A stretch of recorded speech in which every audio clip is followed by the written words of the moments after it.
It's the year 1932 and the race is on. Scientists, mathematicians, and military leaders across Europe are desperately trying to crack the codes of their opponents. But there's one problem. The latest German encryption machine, Enigma, can make billions of different combinations every day, meaning it's virtually impossible to decode. At least that's what everyone thinks except for one man, Alan Turing, a brilliant mathematician who works for Britain's government code and cipher school at Bletchley Park in Buckinghamshire. Turing believes he can build a machine that can break Enigma. The catch, he needs the resources of a nation to pull it off. Thankfully, when World War II breaks out, Turing's work becomes a matter of national security. And soon enough, he has the backing of the British government and a small army of helpers. Together, they will change the course of history. But first, they need to get to work. Hi, everyone. Welcome to the channel. Let's jump right in. In order to understand how Alan Turing and his team of code breakers managed to conquer the seemingly unbreakable Enigma code, we must first take a look at how the Enigma machine worked and why it was such a powerful tool.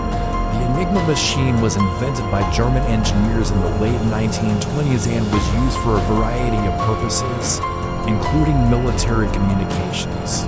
The name Enigma comes from the Greek word enigma, which means something that is puzzling or mysterious.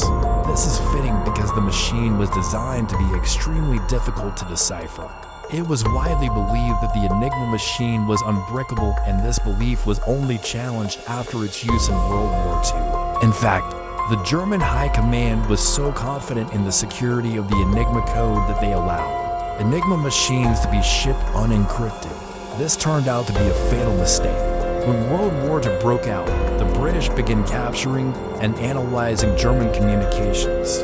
They quickly realized that they needed to find a way to break the Enigma code if they were going to keep up with the Germans. Fortunately for the Allies, they had someone who was up to the task. Alan Turing was a brilliant mathematician and computer scientist who had already made significant contributions to the field of mathematics. When Turing took on the challenge of breaking the Enigma code, he assembled a team of experts in mathematics, engineering, and linguistics. Together, they worked tirelessly to develop a machine that could crack the Enigma code. Their efforts were successful, and the British were soon able to read German communications, giving them valuable intelligence on enemy movements and plans. The ability to read German communications was a major turning point in the war. It allowed the Allies to anticipate German moves and coordinate their own plans accordingly. It is estimated that the breaking of the Enigma code saved countless lives and may have shortened the war by years. After the war, Turing and his team's work was kept secret for decades. It wasn't until the 1970s that the full story of the breaking of the Enigma code was declassified and made public.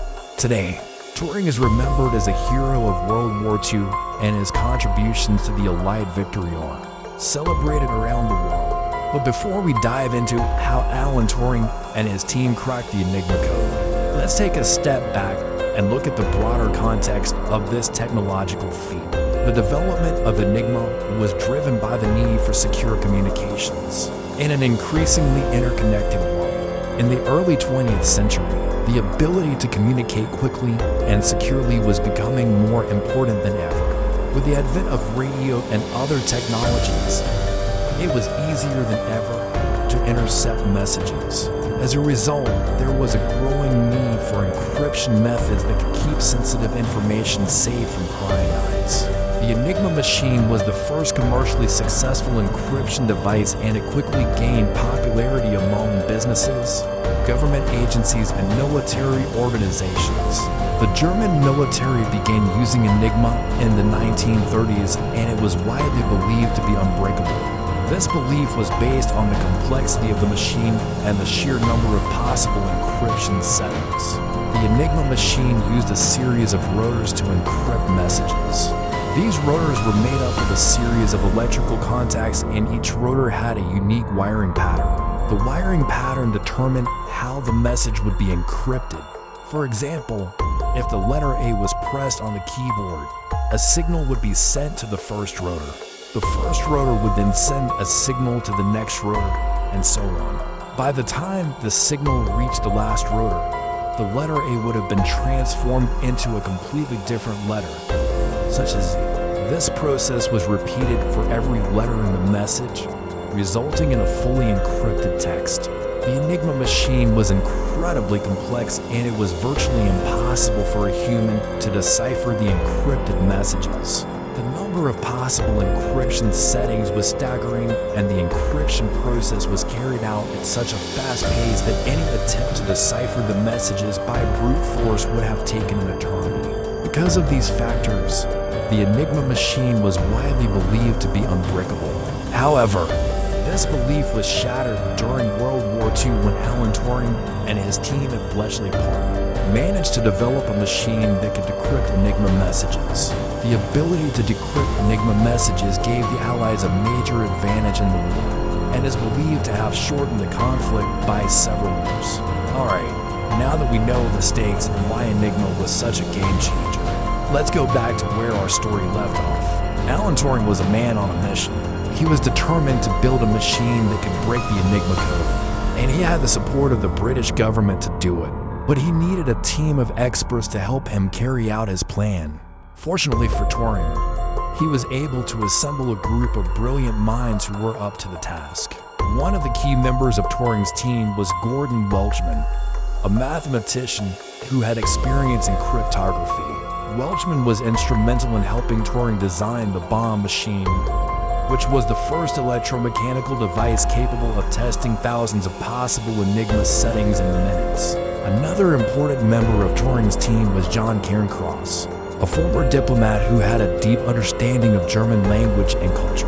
Cairncross's expertise proved invaluable in helping the team interpret the decrypted Enigma messages. Of course, we can't forget to mention Joan Clark, one of the few women on the team, who was a skilled mathematician and codebreaker in her own right. Clark's contributions to the team were essential in breaking some of the most complex Enigma codes. Together, Turing, Welchman, Cairncross, Clark and the rest of the team worked tirelessly to develop new ways to break the Enigma code. They faced many obstacles, but their determination never wavered. They knew that the fate of the world could depend on their success, and that brings us to the heart of the story. How did Turing's team actually break the Enigma code? The answer lies in the ingenuity and hard work of the team and their creation, the Bombardier. The Bombardier was a massive machine that looked like a cross between a typewriter and a cash register. It was equipped with a series of rotors and cables that were used to simulate the Enigma machine. The Bombardier could test thousands of possible Enigma settings in just minutes, making it much faster than any human could. The team used the Bombardier to test various settings and configurations until they found the one that would decrypt the current Enigma message. Once the correct setting was found, the Bombardier would print out the decrypted message, which could then be analyzed by the team.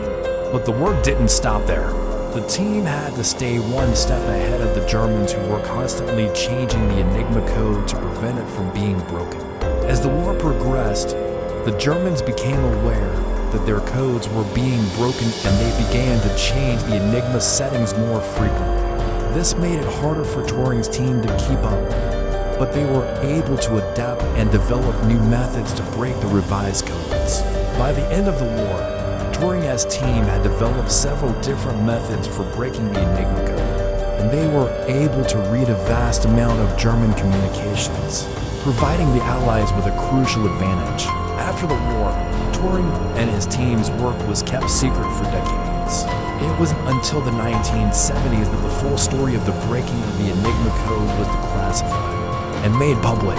Since then, Turing has been recognized as a hero of World War II, and his contributions to the Allied victory are celebrated around the world. But despite his contributions, Turing's life was tragically cut short.